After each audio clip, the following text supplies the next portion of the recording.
Selamat pagi, siang, atau malam bagi yang menonton video ini. Dan pada video ini, kami, kelompok 6 dari kelas 01 mata kuliah Sistem Bumi, akan mempresentasikan materi mengenai teknologi kebumian, mengeksplor inovasi, tantangan, dan juga peluang di dalamnya. Dan sebelumnya, saya akan menjelaskan terlebih dahulu pendahuluannya. Bumi sebagai satu-satunya planet yang dihuni oleh manusia menyimpan kompleksitas sistem yang dinamis, seperti pergerakan lempeng, perubahan iklim, hingga dinamika laut. Untuk memahami, memanfaatkan, dan melindungi sistem ini, manusia perlu mengembangkan cabang ilmu dan teknologi yang disebut sebagai teknologi kebumian. Di dalamnya terdapat bidang keilmuan terkhusus seperti geologi, geodesi geomatika, meteorologi, dan oceanografi. Saya akan menjelaskan tentang cakupan dari teknologi kebumian dan juga dicontohnya seperti dalam jurusan teknik geologi.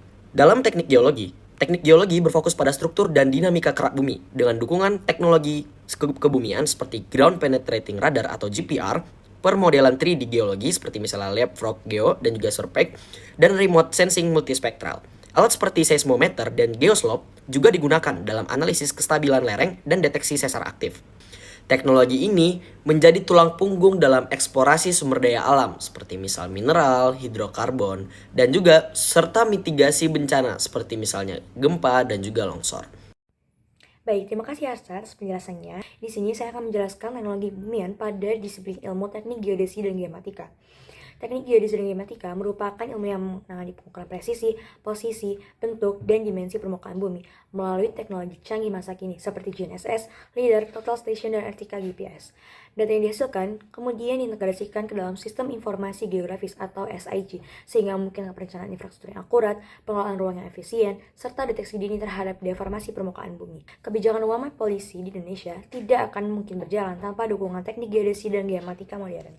Saya akan membahas mengenai meteorologi, cabang ilmu yang mempelajari fenomena atmosfer. Meteorologi modern kini mengandalkan berbagai teknologi canggih seperti Automatic Weather Station atau AWS, radar Doppler, dan model numerik atmosfer seperti WRF. Semua alat ini digunakan untuk mengamati serta memprediksi kondisi cuaca secara lebih akurat.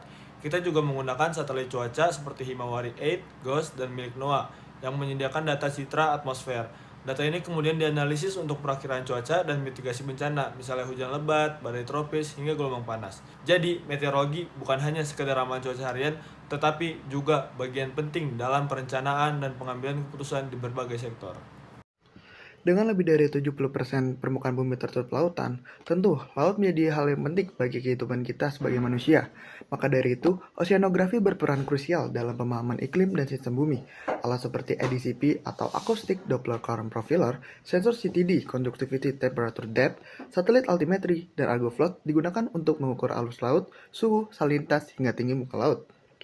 Informasi ini mendasari prediksi fenomena global seperti El Nino dan La Nina, serta mendukung mitigasi bencana laut seperti tsunami ataupun banjir. Teknologi ini juga mendukung konservasi laut, pelayaran perikanan tangkap dengan data real-time yang dapat diakses oleh pemangku kebijakan. Ya, selanjutnya saya akan membahas mengenai integrasi dan dampak lintas sektor. Untuk teknologi kebumian sendiri, unggul dalam mengintegrasikan berbagai disiplin ilmu seperti geologi, geofisika, geodesi, oceanografi, dan meteorologi untuk mengatasi tantangan global. Untuk pemodelan canggihnya sendiri seperti Digital Twin Earth dan Earth Observation System memungkinkan simulasi secara real time untuk perencanaan kota dan antisipasi krisis iklim.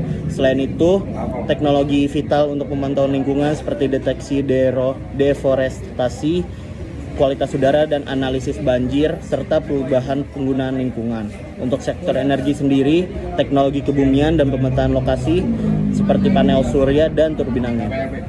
Masa depan teknologi kebumian di Indonesia akan semakin kuat berkat kemajuan teknologi, kolaborasi lintas sektor, dan pendidikan multidisipliner yang mendukung pemantauan, pengelolaan bencana, serta pengembangan sumber daya alam secara berkelanjutan. Baik, terima kasih Sheryl atas penjelasannya. Saya Fikri izin melanjutkan mengenai tantangan utama teknologi kebumian di Indonesia, mencakup kekurangan tenaga ahli, keterbatasan infrastruktur di daerah terpencil, dan integrasi data antar lembaga yang belum optimal. Untuk mengatasi hal ini, dibutuhkan investasi dalam riset dan infrastruktur agar teknologi kebumian dapat berkembang berkelanjutan dan mendukung pengelolaan sumber daya alam serta mitigasi bencana. Baik, itu saja pemaparan materi dari kelompok kami. Terima kasih atas perhatiannya. Wassalamualaikum warahmatullahi wabarakatuh.